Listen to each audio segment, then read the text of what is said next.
Sennheiser HD600s, the headphones to beat.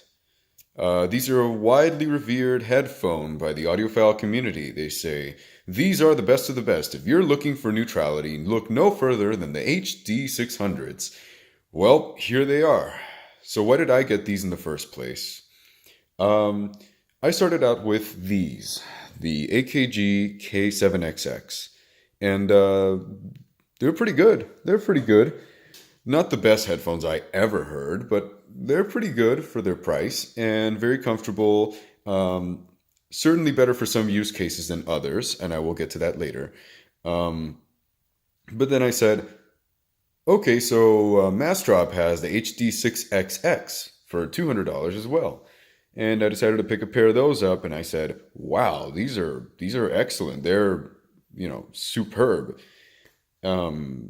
And so I left my K7XX for casual things like watching movies, watching TV shows, playing video games, because, by the way, they're excellent for video games and TV shows, something because of its very wide soundstage, but we'll get to that later.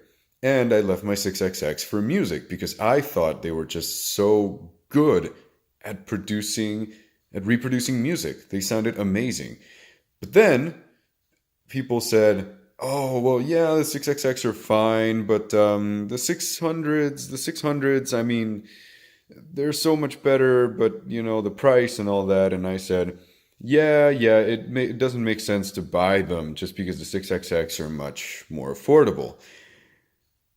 But I caved anyway because I want the best sound, and I like the 6XX, and now I'm with the 600s. So, 4 months ago today, no, actually probably like a week of discrepancy, something like that. Anyway, I purchased them and I said, oh, they can't be that different from the 6XX, right? They got to be like very, very similar. There's got to be like no reason to want to, quote unquote side grade to these over the 6XX. Well, I bought them. I had both of them. And my intention was to say, or to try to trick myself into saying, oh, the 6XX are like, they're pretty much the same thing and you're saving them so much more money. Get rid of the 600s. No, you don't do that. These are really good. And that's why I kept them and I sold my 6XX. They're great. I love the 6XX, but the 600s, totally different story. So this is my review for 4 months in and my take on these. How good are they? Well, let's start off with this. There's a certain group of audio people on YouTube, people that I have confidence in, who apparently spoke to some Sennheiser officials, and apparently they said that they are going to discontinue the 600s and the 6XX. Kind of a big mistake, but okay. So it's just a rumor. I'll see if I can link you over to Joshua Valour's video. Sorry if I butchered that name. Yeah, he's an excellent creator with excellent content, and I trust his info. So I will direct you to there. But that's not the highlight of this video. The highlight of this video is gonna start with the build. Nice save. Okay, build quality. Let's show these off. Oh, there they are. Look at these. Look at these right here. 4th inch jack. This is an adapter, by the way. Hello, focus. Thank you. This is an adapter. You just pull it off. And you get a 3.5 millimeter plug for a mobile device or a DAP or whatever it is you're using. Please don't use these on a phone unless you're using the LG V20, V30. They're DAC phones, the good kind. Please don't do that. These require a lot of power to be pushed, by the way. They're 300 ohm headphones. Don't let that intimidate you. Don't think that, only the best of the best $2,000 amp is going to be able to push them. No, that's not the case. All I'm saying is you can't use your $50 Android and expect to hear angels, kissing your earlobes. That's not going to happen. Right. So let's start with the build quality here. As you can see, it's got an interesting color design here. It's kind of like granite, tabletop looking. Thank you. Kind of looks like a tabletop color. Might look a little strange to you at first, but honestly, you get used to it, and in darker environments, it just pretty much looks black. So I wouldn't worry too much about that. They are open back headphones, which means you cannot use them in public, and if you do, Lord help you. You can see the grills. You can see the grills like that. Build quality. They are made of mostly plastic. And don't get me wrong, though. It's a good kind of plastic, the kind that you can trust. If you take care of these, they'll last you for years. I mean, I've heard people, that purchased them like close to when they came out back in, what was it? It was either 93 or 98. And all they've had to do really is just like replace the pads, replace the headband, the pads, and that's about it. But that's just because of natural usage, Like it's something that's going to happen to any headphone. Even if you buy a, Sennheiser Orpheus, you're still going to have to replace the pads. Anyways, it uses these 2-pin connectors on both sides. And they're marked red and black for right and left respectively. Cable is pretty long. I wouldn't worry too much about this cable. It gets everything I need to. It gets done everything I need it to get done, and I never find myself missing cable. And keep in mind that I use a desk. It's not a huge desk, but I wouldn't say it's a tiny student desk either. It's like 48 inches across, so I mean it's an average size desk, and it gets the job done.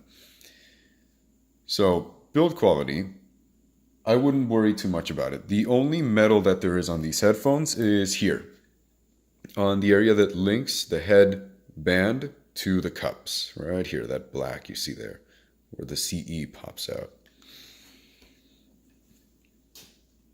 That is the only metal present. The cable, by the way, is plastic, but it's a very trustable plastic. I'd say if you take care of it, it should last you a pretty good amount of time as well. And worst case scenario, you tripped, you frayed it, whatever, you can replace the cable very easily because these are, they're not very proprietary, but because they're very popular headphones, you'll be able to find a cable for this on Amazon for like cheapest, like $10, $12. So don't you worry about that cable. It'll be just fine. And that's all I have to say about build quality. I generally have no concerns about it. Now for comfort. Okay, here's a little tricky. This is a little tricky. So most people say, oh, these are so comfortable. They nailed the design perfectly and blah, blah, blah.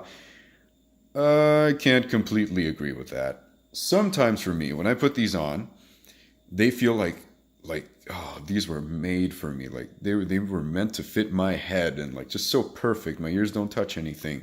They never do. But then sometimes I put them on and it's just like I can never get the right fit.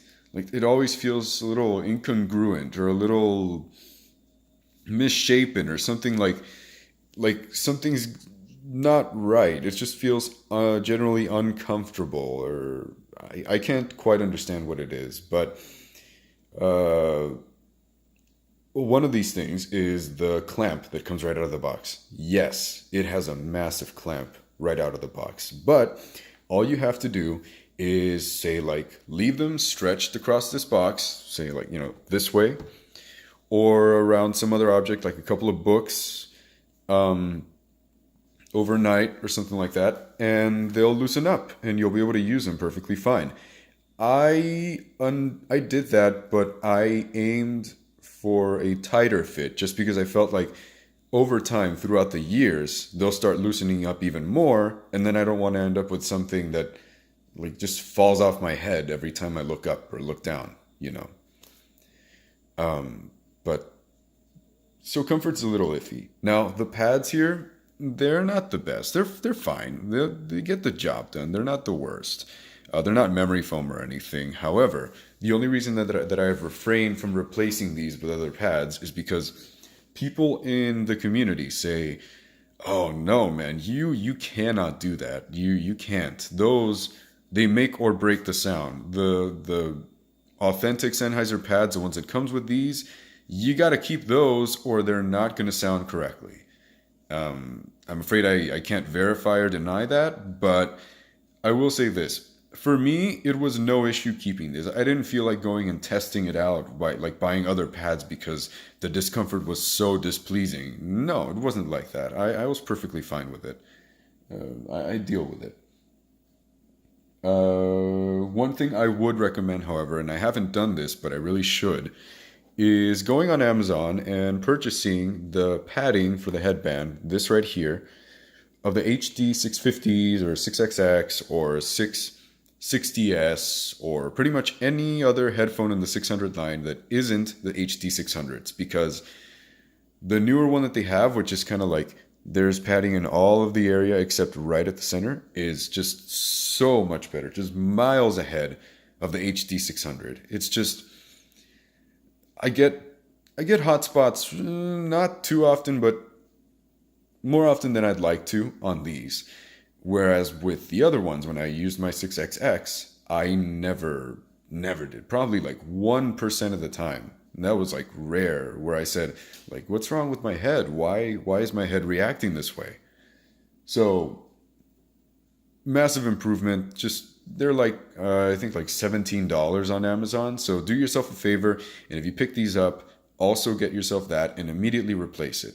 You can look online for like replacement videos, or heck, if I end up getting one myself, I'll put it up on my channel.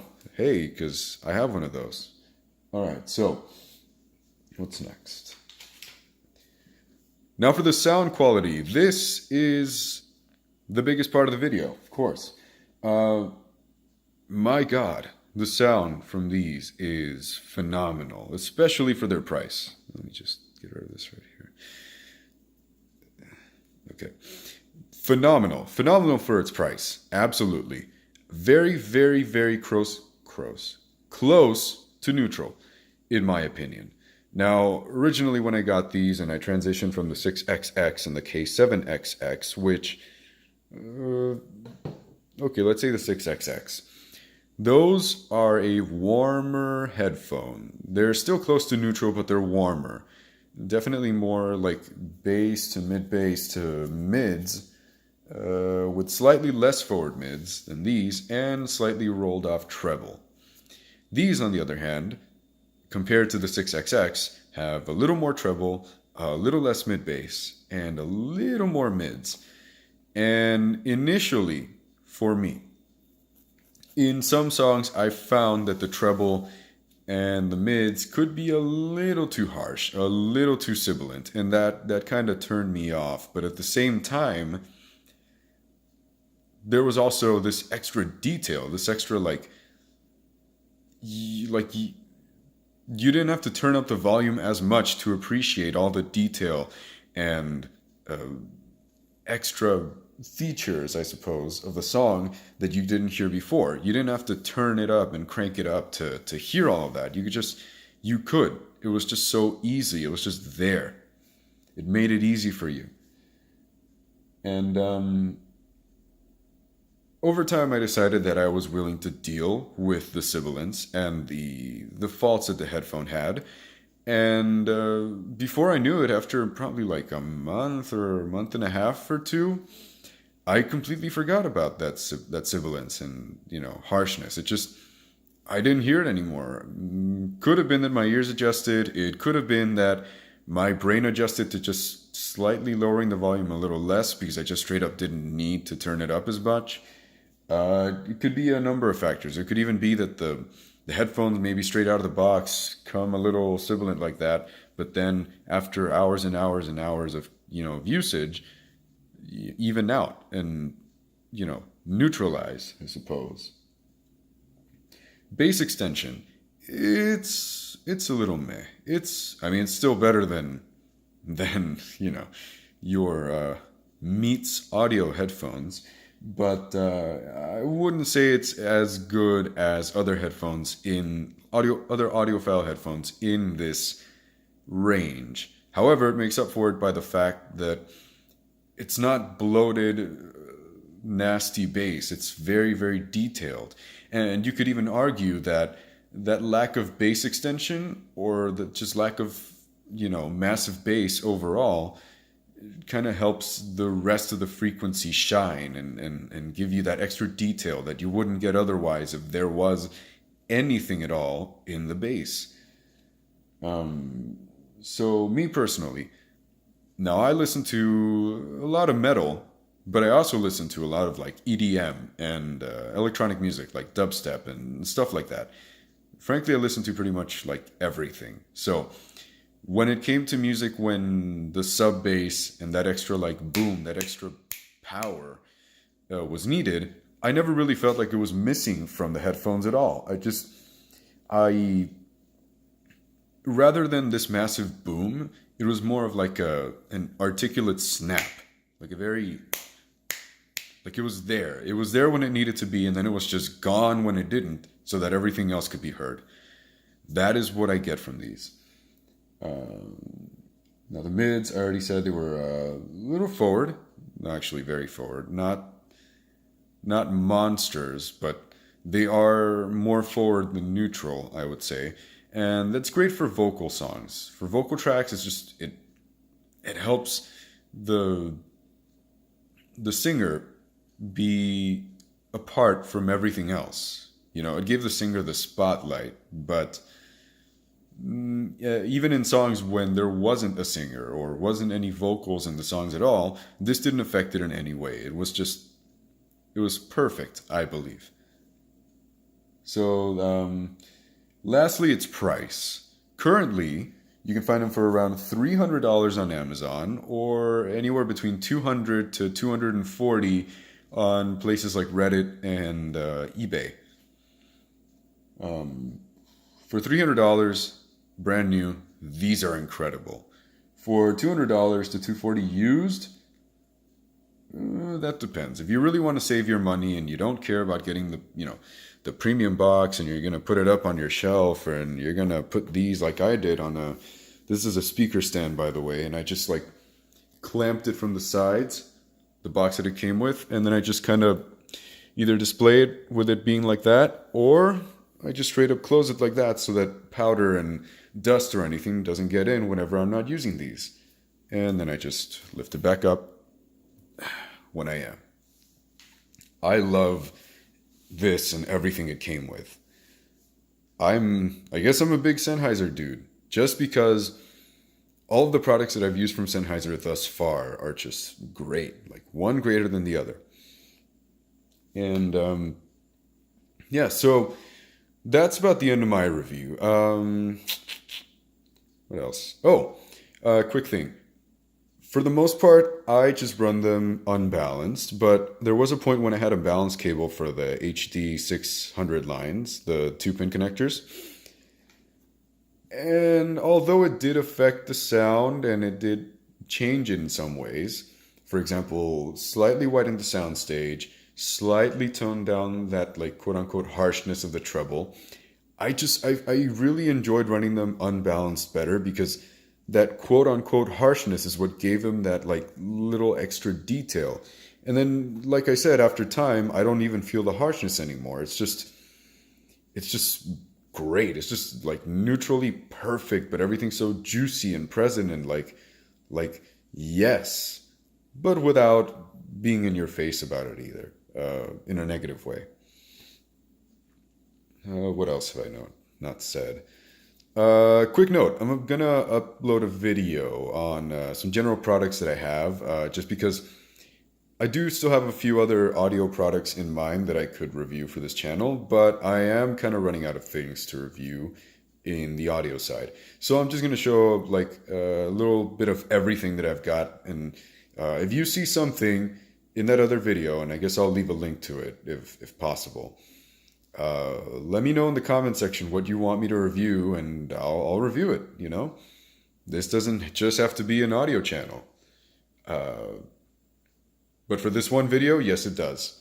So I think that's about the end of it. Thanks for watching the review. Leave a comment down below if you have any questions about it, any comparisons with previous headphones or any possible other headphones that you think I might have heard. And thanks. Jesus.